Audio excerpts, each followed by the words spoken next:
What is going on, everyone? Welcome back to the channel. It is Thursday. You guys know what that means. It is time for the breakdown. And what that is I take the Key Collector's Hot 10 Comics of the Week and I break them down for everybody out there, letting you know which books I'd be buying at which prices and, of course, which books I'd be staying away from. Now, before we get started, like always, I remind you guys, if you're not a current sub of the channel, do yourself a favor, hit that sub button for yourself. You will not regret it, and smash the F out of that like button for me. Get this video out to everybody out there. Oh, and one more thing, don't forget to check out the Key Collector app where all this great data comes from. With that out of the way, let's get into this week's breakdown. Starting it all off at number 10 this week is Uncanny X-Men number 94, the second team appearance of the new X-Men team, and the first in the main title. 7 sales beat the average this week with a high in a graded 9.0, selling for $1,520, up 10% over the average. Next up, we had an 8.5 sale for $1,030, up 10% over the average. And lastly, we had 3 copies sell in a 7.0, with a high selling for $700 and up 22% over the average. This is the 9th week in 2025 that X-Men 94 makes the Hot 10 breakdown. Now, with that said, guys, you know how I feel about this book. I want to own Giant Size X-Men number 1 first. Actually, scratch that. We want to own X-Men number 1 from the Silver Age, then Giant Size X-Men number 1, and of course, then X-Men number 94. If you're a big X-Men fan, you got to own all 3. That's just my opinion, but I'd still own this book if I can get it for a deal. Sticking with Marvel at the 9th spot this week is Marvel Spotlight number 2, the first appearance and origin of Werewolf by Night. 5 sales beat the average this week with a high in a graded 9.4, selling for $1,800, up 4% over the average. Then we had a graded 9.2 sale for $1,099, up 20% over the average. And finally, we had a graded 8.5 selling for $603, up 18% over the average. This is the first week that Marvel Spotlight 2 makes the Key Collector Hot 10. Now, with that said, guys, back in the day, I've owned this book multiple times in several grades. I think still in lower grade is definitely affordable and a book I would really like to own. But we're starting to get to 9.0s, 9.2s, 9.4s. It gets really crazy with the price. So to me, I think that money is better spent elsewhere. But if you want to own the book in a nice mid-grade, I'm all for it. At number 8 this week is a mainstay on this list. It is Predator number 1 and the first appearance of the Predator in a standard comic book. 6 sales beat the average this week with a high in a graded 9.8, selling for $549 and up 24% over the average. The Predator earns a spot on the breakdown for the 6th time in 2025. A few weeks back, this book is 400 and change. Now it's 500 and change. Just seems to keep going up. Of course, we just had the Predator Badlands movie come out. Seems to be doing really well, but I don't want to overpay for these nostalgia books. That's what I call them. So to me, if you want to own the book, 500 or less, but that's only if you're a huge Predator fan. For me, I'm not really interested in this book, not something I'm going to buy. Speaking of something I am going to buy, at number 7 this week is Amazing Spider-Man number 9 and the first appearance of Electro. 6 sales beat the average this week with a high in a graded 6.5, selling for $1,875 and up 7% over the average.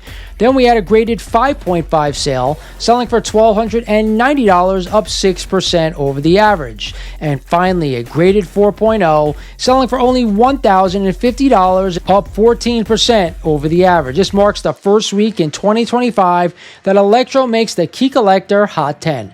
Now, with that said, you guys know me. I'm a big Silver Age Amazing Spider-Man fan, and I definitely want to own this book. In fact, a couple of years back, this book was going for a lot more money, so you can get them for better deals right now. If you're a long-term collector, there's nothing better than Silver Age Amazing Spider-Man. Making its way onto the list for the 3rd week in a row at number 6 is Absolute Batman number 1, the premier issue of an ongoing series in the Absolute universe. A whopping 12 sales broke the average this week with a high in a graded 9.8, selling for a crazy $336, up 200% over the 90-day average. This is the 3rd week in a row that Absolute Batman has made the Hot 10 list. Guys, this book has been incredibly hot. First week he was on around $150 sale and a 9.8. Last week over 200 and change. Now a $330 something sale. Too much for me. I do not want to spend this kind of money on this book, considering last week there was nearly 30 copies in a 9.8 that sold the week prior. Just too many for me. May be an awesome book, but I think right now it's a little overpriced. Rounding out the 5 spot this week is Amazing Spider-Man number 300 and the first full appearance of Venom. This is also an iconic cover by Todd McFarlane. 8 sales beat the average this week with a high and a graded 9.8, selling for $3,350, up a crazy 34% over the average. Down 3 spots from number 2 last week, this milestone issue nabs a spot for the 28th time in 2025. Who watches my videos? $3,300 for a 9.8 copy of this book when they're selling anywhere from $1,700 to $2,300. What the F is going on? And what happened with this sale? I have no idea. Either way, someone is not paying attention. Long term, do I want to own this book? Yes, but only because I'm a Spider-Man fan and I'm a Venom fan. Too many copies out there of this one. Just get the grade you want to keep in your collection for the long term. Back to DC at number 4 this week is Action Comics number 252 and the first appearance of Supergirl. This is also the first appearance of Metallo. 5 sales beat the average this week with a high in a CGC 8.5, selling for $26,400 and up 6% over the average. This book was also featured on the top 10 list this week, which airs on Tuesdays here on the channel every week. We also had a graded 8.0 sale for $18,000, up 24% over the average. And finally, a graded 4.0, selling for $2,100, up 2% over the average. With a Supergirl movie headed for 2026, she only qualifies for the 3rd time this year.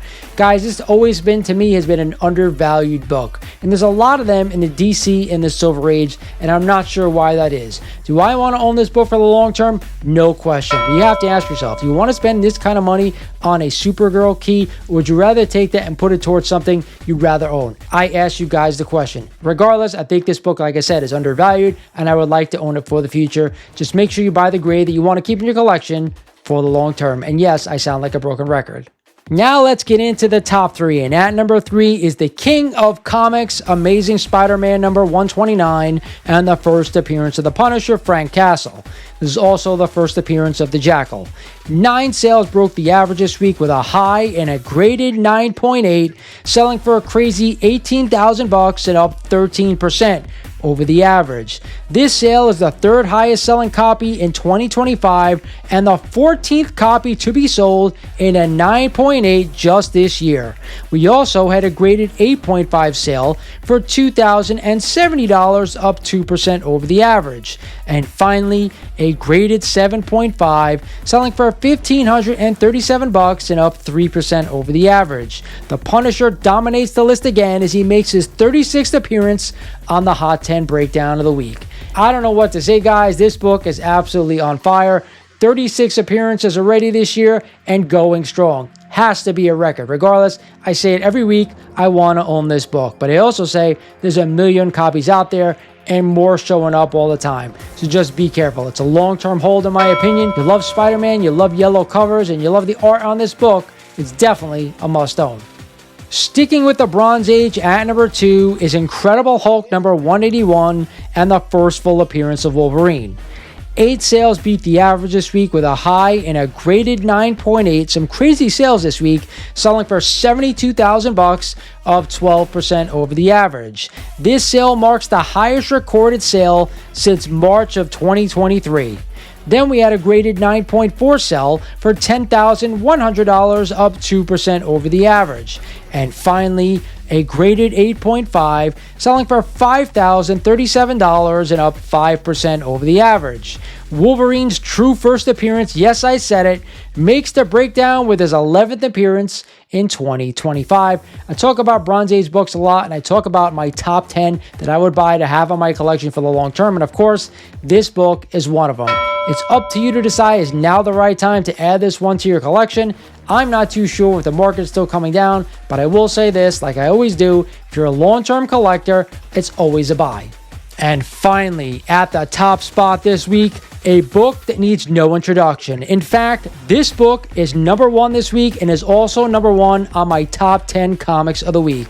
It is Superman number 1, the premier issue of the headlining Superman title. This is also the origin of Superman and marks the first time in comic history a pin-up poster was included with a comic book. Only one copy sold this week, and that's all that really matters. As CGC 9.0 sold for $9,120,000, the highest graded copy in existence, freshly graded by CGC, straight out of a California attic and into some millionaire's hands. This 9.0 sale sets a new record for the highest dollar amount ever paid for a comic in recorded history. Now that is a mouthful. I don't know what to say about this book outside of the fact that I am shocked to reach over $9 million. There were people out there that said it was going to go for 6, maybe 12. They were all over the place and actually settled right in between. Do I want to own the book?